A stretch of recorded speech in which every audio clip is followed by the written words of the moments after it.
नमस्कार दोस्तों इस वीडियो में चर्चा करेंगे पंजाब में हो रही घटनाओं की, कन्वर्जन की और कन्वर्जन के खिलाफ जो एक विद्रोह पैदा हो रहा है उसकी। अमृतसर में एक गांव है राजेवाल। वहां 3 दिन पहले कुछ निहंगों ने 25-30 निहंगों ने ईसाइयों की चर्च पर एक धर्म सभा, जो धार्मिक सभा, एक जो प्रार्थना सभा हो रही थी, वहाँ पर हमला कर दिया। उन्होंने कुछ लोगों को घायल भी कर दिया और कुछ गाड़ियों को नुकसान पहुँचाया। इसके अलावा उन्होंने वहाँ पर बाइबल की बेअदबी की। और जो वहाँ पे निहंग आए उनका ये कहना था कि यहाँ पर सिख जो आ रहे हैं धार्मिक वेशभूषा धारण करके, धार्मिक चिन्ह, सिख धर्म के धार्मिक चिन्ह धारण करके, और वो ईसाई कार्यक्रम कर रहे हैं, ईसाई रीति रिवाज अपना रहे हैं, ईसाई प्रार्थना सभा में भाग ले रहे हैं, वो सारे काम ईसाइयों वाले कर रहे हैं। और यहाँ पर जबरन धर्म परिवर्तन हो रहा है लोगों का, सिखों का, हिंदुओं का। दोस्तों, इसके खिलाफ पुलिस ने कार्रवाई की है, FIR दर्ज की है और कहा जा रहा है जो दोषी हैं उनको पकड़ा जाएगा। दोस्तों, अभी 9 महीने पहले पंजाब में ही तरन तारण में एक ठक्करपुर गांव है, वहां भी एक ऐसी घटना घटी। रात को 12:30 बजे के करीब कुछ निहंग चर्च में घुस गए। उन्होंने प्रभु यीशु मसीह की जो मूर्ति है उसका सिर तोड़ दिया, मुंह तोड़ दिया।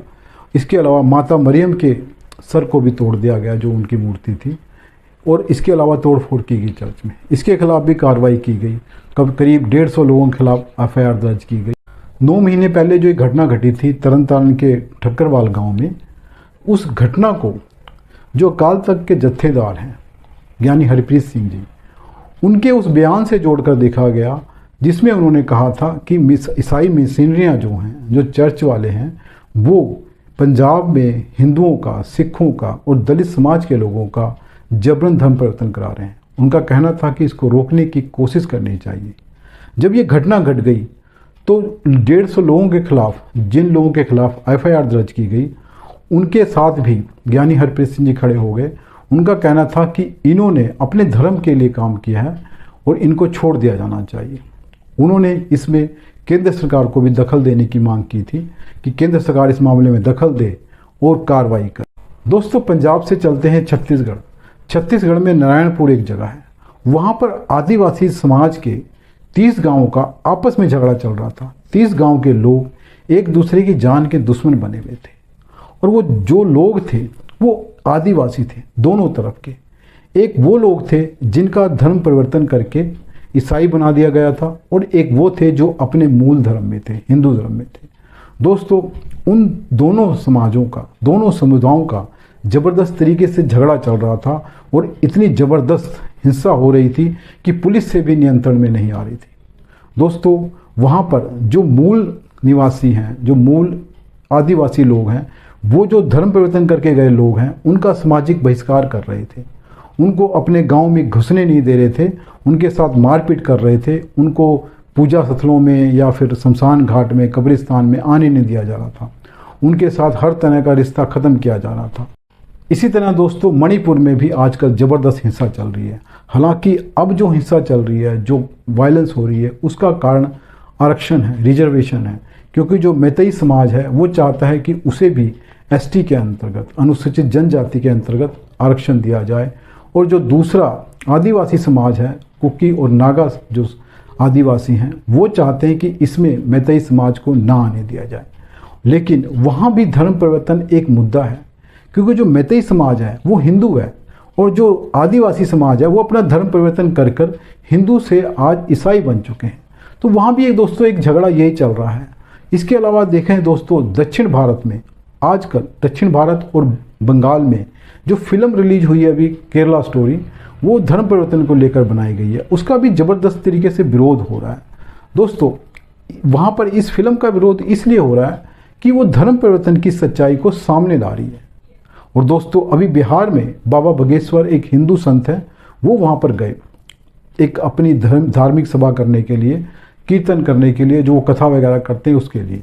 उनका ज़बरदस्त तरीके से दोस्तों विरोध हुआ, और उस विरोध की वजह भी दोस्तों धर्म परिवर्तन है। क्योंकि वो वहाँ पर घर वापसी का कार्यक्रम चला रहे हैं।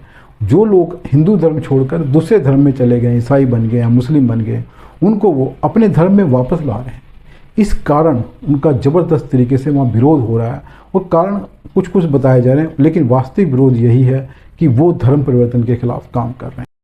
दोस्तों, अगर इन सभी घटनाओं को हम एक जगह इकट्ठा करके देखें, एक नज़र से देखें, इनका संबंध स्थापित करें, तो हम पाएंगे कि इन सभी घटनाओं का संबंध धर्म परिवर्तन से है। दोस्तों, धर्म परिवर्तन जो है एक बड़े खतरे की ओर इशारा कर रहा है, देश की ओर। और दोस्तों, धर्म परिवर्तन देश के लिए, समाज के लिए सबसे बड़ा खतरा बनता जा रहा है धीरे धीरे।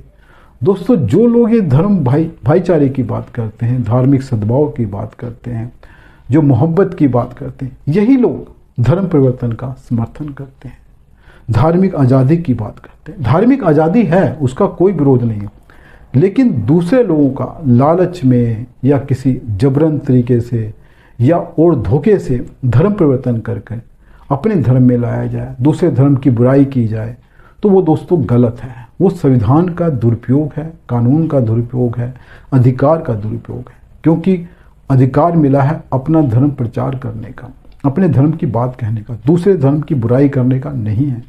दोस्तों, पिछले दिनों सुप्रीम कोर्ट ने भी इस मामले को उठाया और सुप्रीम कोर्ट ने इस धर्म परिवर्तन को इस देश के लिए, समाज के लिए बहुत ही खतरनाक बताया, बहुत ही गंभीर खतरा बताया। दोस्तों, इस मामले में सुप्रीम कोर्ट ने केंद्र सरकार को निर्देश दिए कि वो बताए, केंद्र सरकार, कि वो धर्म परिवर्तन को रोकने के लिए क्या कर रही है। इसके अलावा सुप्रीम कोर्ट ने ये भी कहा कि केंद्र सरकार धर्म परिवर्तन रोकने के लिए क्या किया जा सकता है, इसको कैसे रोका जा सकता है, इस बारे में भी अपनी रिपोर्ट बनाकर प्रस्तुत करें। दोस्तों, अगर अदालत की बात करें, अगर धर्म परिवर्तन को लेकर सर्वोच्च अदालत, सुप्रीम कोर्ट अगर चिंतित हो गया है तो वाकई गंभीर खतरा है, वाकई कोई खतरा है। क्योंकि अदालत छोटे मोटे मामले पर संज्ञान नहीं लेती है। जो ये निहंगों का मामला हुआ है, जो निहंगों ने पहले कई जगह हमले किए और जो परसों हमला किया 3 दिन पहले, दोस्तों उसमें निहंगों की हताशा है, निराशा है, क्योंकि वो अपने धर्म पर आए हुए खतरे को देख रहे हैं लेकिन कुछ ना करने की बेबसी है।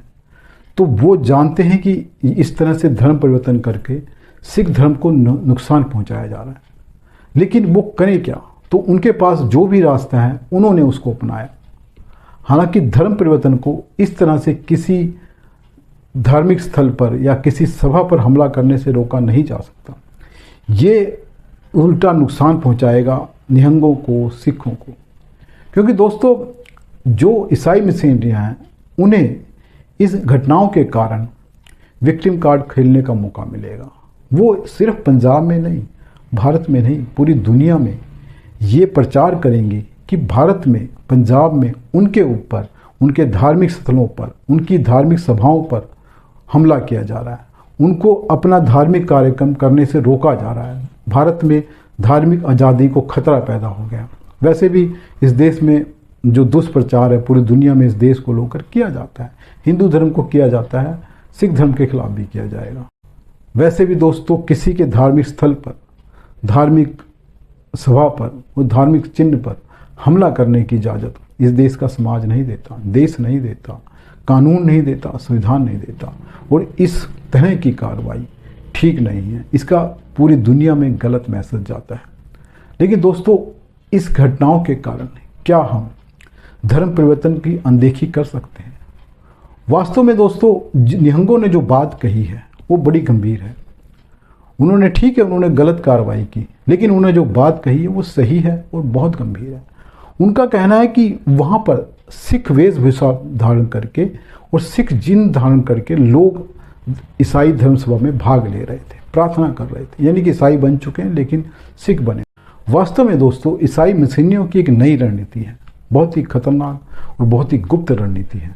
दोस्तों, वो क्या करते हैं कि जिन हिंदुओं का, सिखों का या मुस्लिमों का, दूसरे किसी भी धर्म के लोगों का अपने धर्म में लाते हैं, धर्म परिवर्तन कर कर ईसाई बना देते हैं। वो उनका नाम नहीं बदलते, उनकी पहचान नहीं बदलते, उनको उन्हीं के तरीके से रहने देते हैं, उनकी कोई उनके जीवन में बदलाव नहीं होता। वो सिर्फ चर्च आना शुरू कर देते हैं, ईसाई बन जाते हैं, सभाओं में, ईसाई सभाओं में भाग लेना शुरू कर देते हैं, त्यौहार मनाना शुरू कर देते हैं, लेकिन अपनी पहचान पुरानी कायम रखते हैं। वास्तव में दोस्तों, इससे ये होता है कि जो लोग धर्म परिवर्तन कर कर ईसाई बन जाते हैं, वो ईसाई धर्म अपनाने का लाभ तो लेते हैं, वो ईसाई मिशनरियां उनको देती हैं। इसके अलावा जो उनके पुराने धर्म में जो उनको लाभ मिल रहा था SC ST या कोई और किसी वजह से, तो वो भी मिलता रहता है। अर्थात जो लोग धर्म परिवर्तन करके ईसाई बन गए हैं वो दोहरा लाभ ले रहे हैं। दोस्तों ये सब चुपचाप चलता रहता है। इस तरह से चुपचाप लोगों का धर्म परिवर्तन भी होता रहता है और किसी को पता भी नहीं चलता। इस कारण इसका विरोध करना भी मुश्किल है। दोस्तों इस रणनीति का पता लगाना मुश्किल है। इसके कारण अब ये नहीं पता है कि पंजाब में कितने हिंदू हैं और कितने सिख हैं और कितने ईसाई हैं। सिखों की वास्तविक संख्या इस वक्त क्या है ये नहीं जानते हम लोग। इसका दूसरा पहलू ये भी है दोस्तों कि सिखों की जनसंख्या वैसे भी कम है, 2-2.5% के करीब है भारत में, और इसके अलावा उनकी जनसंख्या वृद्धि दर भी कम है। और अगर इस तरह से धर्म परिवर्तन होता है तो सिखों धर्म को बड़ा खतरा है। लेकिन दोस्तों इसका ये मतलब नहीं है कि आप किसी के धार्मिक स्थल पर हमला करो, किसी जुलूस पर, किसी धार्मिक सभा पर हमला करो, और इस तरह से आप धर्म परिवर्तन को रोक ही नहीं सकते। क्योंकि धर्म परिवर्तन बहुत प्लानिंग के साथ, बहुत योजनाबद्ध तरीके से किया जा रहा है, एक रणनीति बनाकर किया जा रहा है।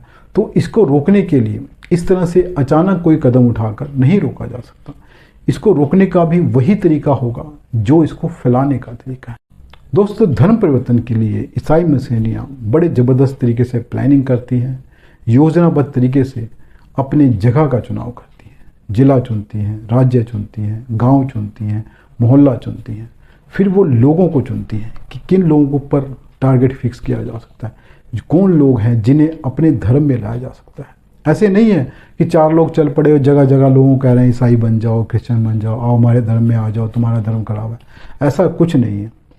वो पूरी प्लानिंग से पहले जगह का चुनाव करती हैं, लोगों का चुनाव करती हैं, फिर वहाँ पर छोटी मोटी चर्च खोलती हैं, फिर कुछ लोग वहाँ जाते हैं, फिर वहाँ के लोगों से मेल जोल बढ़ाया जाता है, फिर जिन लोगों की मदद की ज़रूरत होती है उनकी मदद करते हैं, नौकरी देते हैं और पैसे की मदद करते हैं, इलाज में, स्कूल में, कई तरह से मदद की जाती है लोगों की। आसपास के लोग जो होते हैं उनकी मदद की जाती है।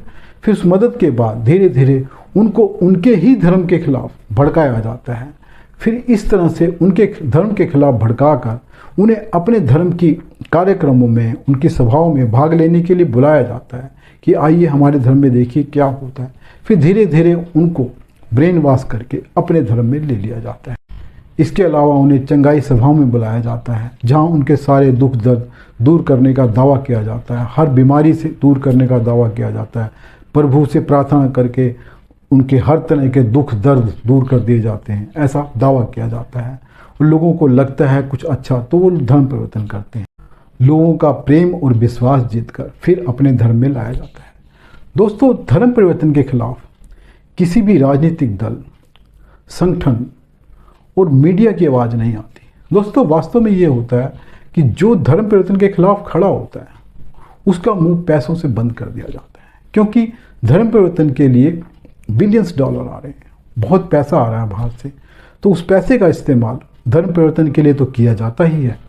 जो लोग इसको रोकने के लिए खड़े होते हैं उनका भी मुंह बंद कर दिया जाता है। आप दोस्तों इसका अंदाज़ा इससे भी लगा सकते हैं कि जो बाबा बगेश्वर हैं, जो आजकल बहुत चर्चा में छाए हुए हैं, उनका विरोध करने के लिए कई सामाजिक संगठन खड़े हो गए हैं। अंधविश्वास उन्मूलन समिति जैसे लोग खड़े हो गए हैं। मीडिया में उनकी बहुत चर्चा हो रही है कि वो अंधविश्वास फैला रहे हैं, लोगों को चमत्कार करके दिखा रहे हैं, जबकि वो अंधविश्वास फैला रहे हैं, ऐसी बातें की जा रही हैं। तो दोस्तों सोचने की बात है, तो हर जगह आजकल चंगाई सभा का आयोजन हो रहा है। उन सभाओं में लोगों को बुलाया जाता है, उनमें से भूत प्रेत निकालने का दावा किया जाता है, उनका दुख दर्द दूर करने का दावा किया जाता है। किसी को पानी मारकर, किसी को मंत्र मारकर अजीब अजीब सी आवाज़ें निकालते हैं, अजीब अजीब किस्म के डांस किए जाते हैं। फिर कहा जाता है कि इनके अंदर से भूत निकल गया, प्रेत निकल गया, क्या क्या निकल गया, तो हर तरह की बीमारी दूर कर दी जाएगी। लकवा वाले आदमी को, अब आजकल तो कुछ लोग दावा करते हैं कि हम मरे को भी जिंदा कर सकते हैं। इस तरह का दावा करने वाले लोगों के खिलाफ कोई बोलने को तैयार नहीं, कोई आवाज़ सुनाई नहीं देती, कोई सामाजिक दल, कोई राजनीतिक दल नहीं बोलता है, मीडिया में आवाज़ नहीं आती। लेकिन बाबा बगेश्वर के खिलाफ सारे खड़े। तो दोस्तों वास्तव में यही है कि पैसे से मुंह बंद किया हुआ है। तो ये जो धर्म परिवर्तन है, इसके खिलाफ लड़ाई वाकई बहुत मुश्किल है। धर्म परिवर्तन बहुत ही खतरनाक है दोस्त। इससे पूरे वर्ल्ड में कितने ही देशों को ईसाई देश से मुस्लिम देश में बदल दिया गया।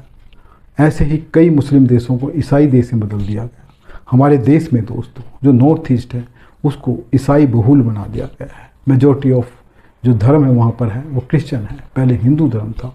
इसी तरह से केरल में, बंगाल में और कई आदिवासी इलाकों में, चाहे वो छत्तीसगढ़ है, झारखंड है, मध्य प्रदेश है, वहाँ पर आदिवासियों की संख्याओं में ज़्यादातर लोग ईसाई बन चुके हैं। जो आदिवासी ज़्यादातर ईसाई बन चुके हैं उन्हें एक और कह के भड़काया जाता कि आप हिंदू ही नहीं हो, इस करके उन्हें बड़ी आसानी से ईसाई धर्म में ले लिया जाता है। और दूसरे जो उनके अपने ईश्वर हैं, अपने प्रभु हैं, यीशु मसीह हैं या माता मरियम है, उनको हिंदू देवी देवताओं की तरह दिखाया जाता है। दोस्तों ये धर्म परिवर्तन बहुत ही खतरनाक तरीके से चल रहा है। इससे लड़ना इतना आसान नहीं है। धर्म परिवर्तन रोकना बहुत ही मुश्किल है दोस्तों, लेकिन इसको उसी रणनीति से हराया जा सकता है, उसी रणनीति से रोका जा सकता है जिस रणनीति से धर्म परिवर्तन किया जाता है दोस्तों। जिस तरह से वो रणनीति बनाकर अपने लोगों की पहचान करते हैं, उन लोगों को फिक्स करते हैं जिनका धर्म परिवर्तन किया जा सकता है, जिन गाँव में किया जा सकता है, जिन शहरों में किया जा सकता है। ऐसे ही दूसरे लोगों को, चाहे वो सिख धर्म वाले हों, चाहे हिंदू हों, उनको उन लोगों की पहचान करनी होगी, अपने उन लोगों की पहचान करनी होगी जिनका धर्म परिवर्तन कराया जा सकता। इससे पहले कि दूसरे लोग उन तक पहुँचें धर्म परिवर्तन के लिए, पहले आपको पहुँचना होगा, रोकना होगा उनको धर्म परिवर्तन से। अगर वो धर्म परिवर्तन करके दूसरे धर्म में जा चुके हैं तो उनको समझा बुझाकर अपने धर्म में लाना होगा। लेकिन दोस्तों ये काम कहने में बहुत आसान लगता है, लेकिन इतना आसान है नहीं। लेकिन ऐसा भी नहीं है कुछ हो नहीं रहा है। बहुत सी संस्थाएं, बहुत से संगठन इस काम में लगे हुए हैं कि इस धर्म परिवर्तन को रोका जा सके। वो अपने तरीके से काम कर रहे हैं, लेकिन देखते हैं दोस्तों इसमें किसकी जीत होती है। जो हो चुका है उसको तो वापस लाना आसान नहीं होगा, लेकिन जो लोग अब जा सकते हैं उनको रोकने की कोशिश की जा सकती है दोस्तों। क्योंकि धर्म परिवर्तन इस देश के लिए बहुत ही खतरनाक है। धर्म परिवर्तन के कारण इस देश का बंटवारा हुआ, और कितने बंटवारे हो सकते हैं धर्म परिवर्तन के कारण, ये समझना होगा। देश के भाईचारे के लिए बहुत ही खतरनाक है धर्म परिवर्तन, क्योंकि आपस में इसके कारण एक ऐसा मनमुटाव पैदा हो रहा है, ऐसा तनाव पैदा हो रहा है जो बड़े खतरे की ओर ले जा सकता है, जो गृह युद्ध की ओर ले जा सकता है। दोस्तों नमस्कार। अगर वीडियो पसंद आए तो उसको लाइक करें, चैनल को सब्सक्राइब करें।